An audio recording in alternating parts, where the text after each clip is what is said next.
I promise you, the last thing I wanted to do was find the one true religion. But unfortunately, I did. So, what is the one true religion? If we're going to answer that question, consider this the spoiler warning of the century, or of all human history. Heretic is a tense thriller that takes on some pretty big ideas, though the boldest claims come from the mouth of the villain, making them easier to write off. It might leave you wondering, where does the movie stand? Or what do the filmmakers Scott Beck and Brian Woods hope we'll take away from it? We'll talk about Mr. Reed's supposed one true religion, we'll talk about the truer religion, and we'll talk about what the ending means. We're going to make sense of it all, but first, let's go back to the beginning. God said, "Let there be light." And there was light. Wait, not that far back. Sister Paxton and Sister Barnes are two Mormon missionaries looking to spread the word of their church, and when we first meet them, they're discussing something of incredible importance. I heard Magnum condoms are basically same size as regular condoms, which makes you think, like, what else do we believe just because of marketing? Paxton goes on to give an example of how marketing can shape belief. Some people were raised to believe the Book of Mormon is a lie. What a shame that they were taught a falsehood and never knew any better. Marketing robbed them of following the one true religion. This conversation sets up a key theme of the film: the nature of belief. You might believe that a certain item sold in pharmacies is extra large because that's what you've been told. You might believe your particular religion is the one true religion because it's what you were told, likely at a younger age when you were more receptive to truths handed down by all-knowing adults. This setup might imply the movie is taking a specific point of view, that belief is something to be frowned upon, something that is inherited through marketing, which could easily be a lie. But things get more complicated, because the movie offers and argues for several perspectives. We'll start with the perspective that gets the most screen time thanks to its bold, ardent supporter, Mr. Reed, the bad guy. His view, finally revealed near the end of the movie, is that the one true religion is control. That is the purpose of religion, and Mr. Reed believes he's proven it. He's proven it to himself by amassing a small following of women in cages in his basement who choose to be there. Sure, he keeps them cold and hungry, but for the same reasons Paxton and Barnes Church hand out Bibles in Haiti after a hurricane. Easier to control someone who has lost everything. Mr. Reed also believes he's proven it to Sister Paxton and Sister Barnes, because he spends an evening controlling them, thanks to their indoctrinated beliefs. He knew they'd come if he expressed interest in their faith, and he knew they'd enter his home if he lied about having a wife. You are here because the ideas of others have influenced every single decision you've made since the day you were born, and I've been able to predict every decision you'd make tonight because of that. On top of putting them through the control roller coaster, the controller coaster, on top of showing them the power of control through religion, he also teaches them how artificial their faith is. Using the metaphor of songs and board games that steal from their predecessors, he shows how modern religions steal their narratives from ancient ones. If older faiths have the same stories of a savior who was born to a virgin, who could perform miracles, stories of walking on water, of 12 disciples, could they really be true? Or are they mere ornaments decorating an ancient system of control? Proving the artificial nature of her belief system, showing how easily he commandeered her puppet strings, Mr. Reed is certain that he's shown Paxton the light, until she stabs him in the throat, and it starts to become clear which perspective this movie endorses, or more specifically, which one it denounces. Dogmatism. Mr. Reed fashions himself an ardent supporter of logic and reason, but that, it turns out, is mere ornament, because the truth is that he has not reasoned his way into proof that religion is about control. Instead, he has decided it's true, and now uses illusions, contrivances, and force to uphold that view. exactly the things he accuses religion of. His central claim is that religion is a system of control and that he's proven its efficacy through those captives in his basement and his masterful manipulation of Paxton and Barnes. But Paxton stabbing him in the throat revealed the truer religion. People will only be controlled for so long. This was proven time and again throughout the evening. He claims the two missionaries, thanks to their devotion, are easily manipulated. But his exploitation of their faith didn't actually get him far. He succeeded in having the church dispatch a couple of believers to his door, and he tricked them into crossing the threshold of his home. But not long after that, they realize he lied about having a wife, and they do try to flee. That's when manipulation is replaced with brute force. Metal lining the walls and ceilings prevents them from making cell phone calls. A lock on the front door prevents them from leaving. And when Sister Barnes gets too rebellious, a box cutter puts an end to that. Reed's downfall is his own dogmatism. Although he is presumably the heretic this film's title refers to, he's actually more devout than either of the two missionaries. He is fully devoted to his own idea of religion, to the point that he cannot recognize Paxton is still capable of fighting back. He believes, despite all evidence to the contrary, that people are the mere playthings of ideology, but Barnes and Paxton prove that is not true. Even one of the women he keeps caged, cold and miserable in his cellar, fought against him. At one point, he feigns a miracle by killing one woman, then swapping her with another. It's a resurrection. But when he has the supposedly resurrected woman share what she saw in the afterlife, she improvises. She warns Sister Paxton with one phrase: "It isn't real." And unlike his dogmatic devotion to the religion of control, Barnes and Paxton prove to have questions or doubts about their own religion. From the beginning, Barnes shows a complicated relationship with her faith. How has God shown you that the church is true? I don't know. I guess I haven't really thought about it. And Paxton later acknowledges the Great Prayer Experiment, where patients were divided into two groups, those who received prayer and those who didn't. The results were conclusive.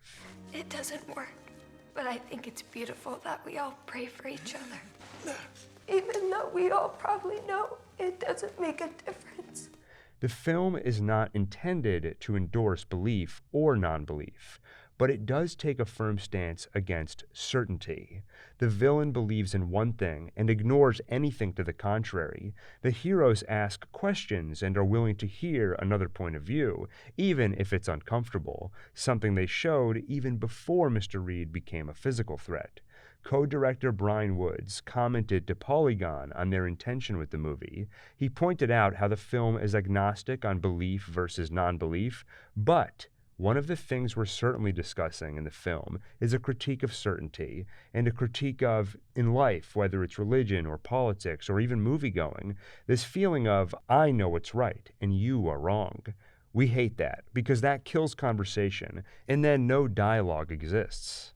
They emphasize this view in several interviews and go on. I think for us, the biggest concern is if you are so certain of one interpretation or so certain of a certain belief, that can actually lead to larger issues.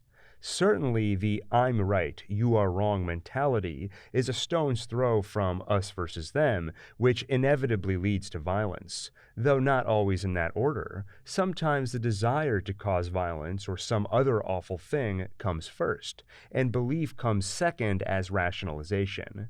For example, Mr. Reed alleges that Joseph Smith, the founder of Mormonism, feigned a revelation about polygamy to justify his own infidelity. Perhaps Reed similarly developed his own beliefs in his religion of power to justify his own desires.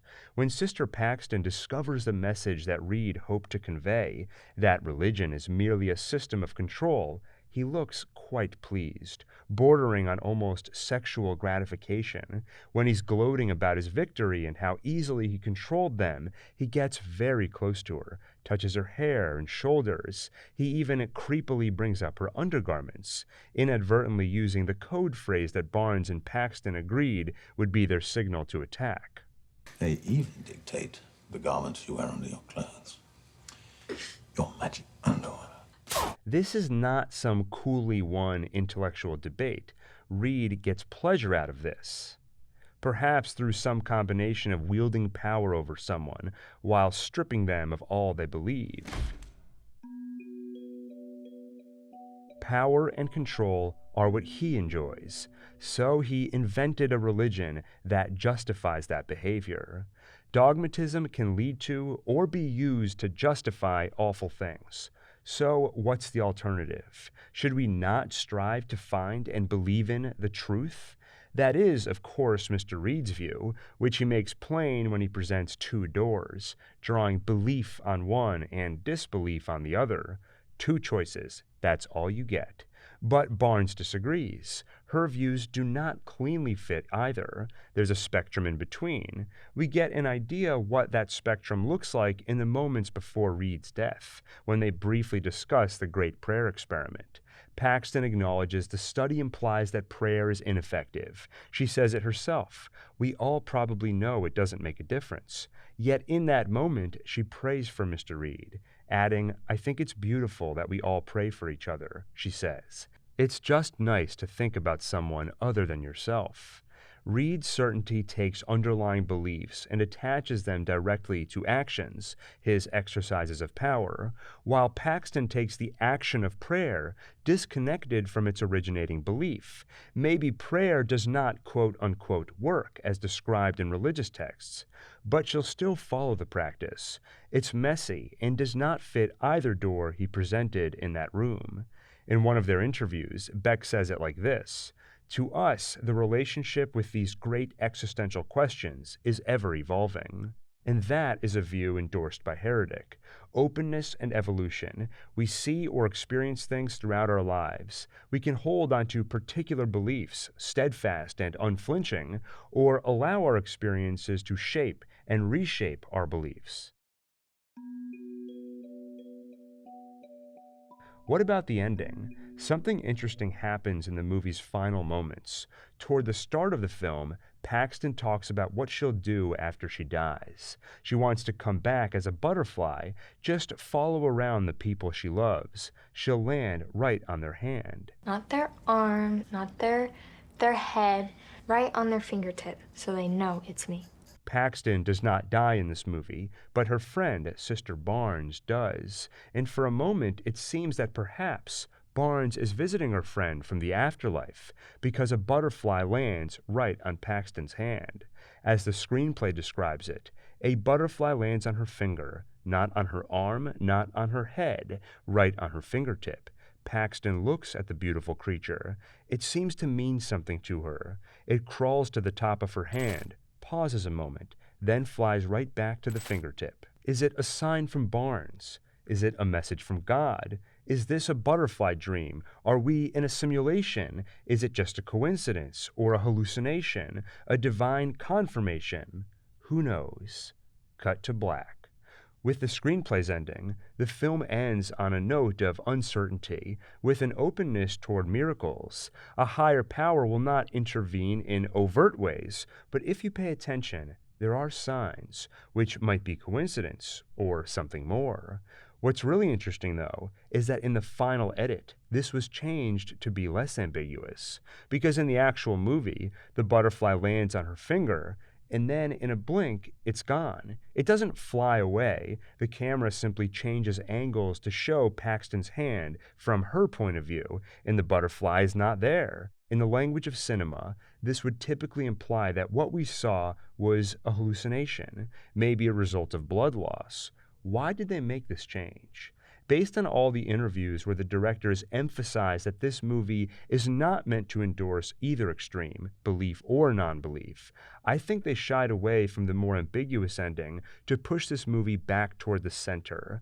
There's already one miracle in the movie, that Sister Barnes survived her mortal wound just long enough to kill Mr. Reed, just in time to save Sister Paxton's life. Perhaps the filmmakers feared that ending on the butterfly, landing just the way Paxton described, would be one miracle too many. It would be antithetical to their message against certainty. Instead, everything we observe should fit either view, that the world abides only natural law, or that sometimes a higher power can intervene. However, Paxton's hand with no butterfly on it is not the final shot of the movie. That would be this. The camera's focus shifts from the hand to her face, to emphasize her turning her head to look off in the distance, as though determining her next act. The emphasis shifts from the butterfly, representing hope and belief, to the determination on her face, representing action, because perhaps that is what is most important. We can have a complex relationship with beliefs, and it can evolve over time, but we still have to act. Every moment of every day, we are taking some sort of action. Perhaps that should be the guidepost, rather than an obsession with finding the one true answer to complicated questions that don't have clean one-word answers. It reminds me of the parable of the drowning man, a story told across various religions. In essence, a devout man is drowning. A boat comes to the rescue, and he refuses their aid. He doesn't need their help, because God will save him. He tells the next boat the same thing, same to the helicopter. Of course, refusing all aid, the man dies in the flood. When he meets God, he asks, "I've always had unwavering faith in you. Why did you not intervene to save me?"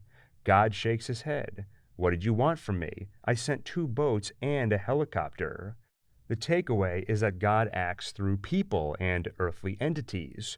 More broadly, belief is not an excuse for inaction. Regardless of where you are on the spectrum between Reed's 2 doors, we're all dealing with the same physical reality. Maybe prayer does not cure the ill, and a butterfly will not magically manifest in the wake of a lost loved one. But you can still think of them. And when a butterfly does one day land on your finger, you can think of them then too. Ultimately, the directors wanted Heretic to be a conversation piece, to take the taboo of discussing religion or other sensitive topics openly and blowing it up to an extreme degree. So if these things are discussed in the open and things get heated, at least we can look at Mr. Reed and say, well, it could have gone worse. So these spirited conversations will feel better by comparison.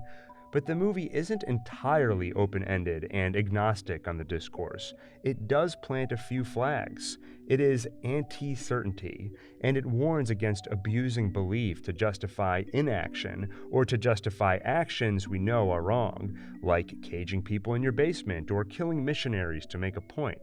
As always, art is open to interpretation, and I've seen some very different reads on this film, so I'd love to hear yours in the comments. I'm Gil, and if you enjoyed this video, make sure to check out the rest of my What Blank Is Really About series, where I've covered Nosferatu, The Menu, The Shining, and a lot more. Thank you for watching, and see you on the next One Take.